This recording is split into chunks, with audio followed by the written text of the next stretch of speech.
Frédéric, c'est quand même celui aussi qui a fait sauter certains verrous et qui a mis les deux pieds dans les tabous. Oui, la grandeur d'un pays, c'est d'assumer toute son histoire avec ses pages glorieuses, mais aussi avec sa part d'ombre. La responsabilité de l'État au fil de l'histoire, ça l'a beaucoup intéressé. Et il l'a défendu. Alors, 7 mai 1995, son élection, on s'en souvient. Oui. 16 mai 2007, il s'en va. 12 ans. 12 années au pouvoir, au plus haut sommet de l'État. Et pendant ces 12 années, eh bien, il en a profité pour évoquer la responsabilité. Avec un septennat et un quinquennat, puisqu'il est à l'origine de la réduction du mandat, du temps. Alors, ce 7 mai 1995, il est élu pour son premier mandat, 22e président de la République française. Le 7 mai, au mois de juillet, on le retrouve déjà pour la commémoration du Veldiv, juillet 1942, juillet 1995. Et cette image terrible avec le Veldiv et ses autobus. Et là, c'est là qu'il va prendre la parole, c'est là qu'il va expliquer que l'État français avait mis la main, avait aidé l'occupant pour en arriver à envoyer des Juifs à participer à la Shoah. On écoute le président Chirac. La folie criminelle de l'occupant a été, chacun le sait, secondée par des Français, secondée par l'État français. C'est la première fois qu'on en parle. Plantu l'évoquait il y a un instant. Et on va retrouver Jacques Chirac en 2005, c'est-à-dire 10 ans plus tard, pour l'inauguration du mémorial de la Shoah. Là encore, évidemment, la volonté d'expliquer, d'exprimer et de parler aux plus jeunes en disant qu'il ne faut surtout pas oublier. On le voit là avec Simone Veil. Et évidemment, c'est un moment d'émotion. Et évidemment, c'est toujours la suite de ce premier discours du Veldiv qui se continue 10 ans plus tard. Lors de ce deuxième mandat, on le retrouve aussi en 2002.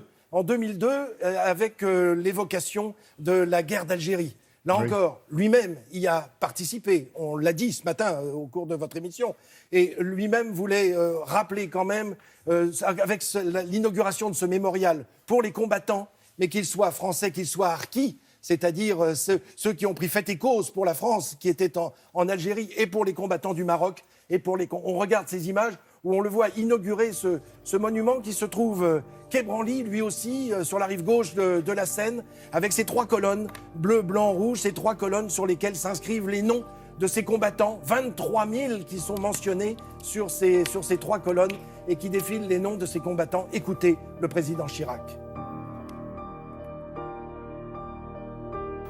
Aujourd'hui, au nom de tous les Français, je veux rendre l'hommage de la nation aux soldats morts pour la France en Afrique du Nord il y a presque un demi-siècle. Et voilà ces images de harkis qui sont des combattants, on les voit sur le terrain. Ces harkis qui vont devoir quitter l'Algérie, comme on va le voir, monter sur ces bateaux. Il veut que la France n'oublie pas ces combattants qui ont soutenu le drapeau français et qui ont soutenu la France. Et c'est une page tellement, c'est tellement à fleur de peau, cette guerre d'Algérie, il est rentré vraiment dans le combat pour accepter et pour que les générations futures comprennent ce qui s'est passé. Et puis, troisième combat... n'oublions pas qu'il est allé en Algérie. Oui, je l'ai rappelé. Oui, absolument.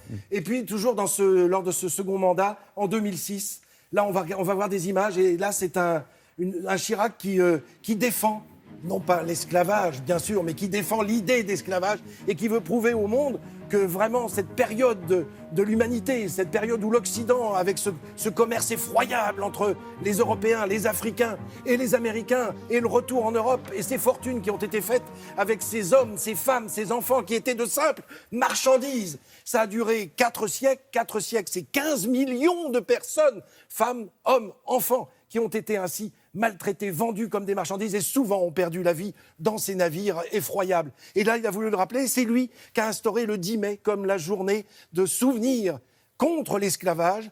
Il a parlé pendant son discours du fameux Code noir de Louis XIV en 1685. Incroyable, ce Louis XIV qu'on encense.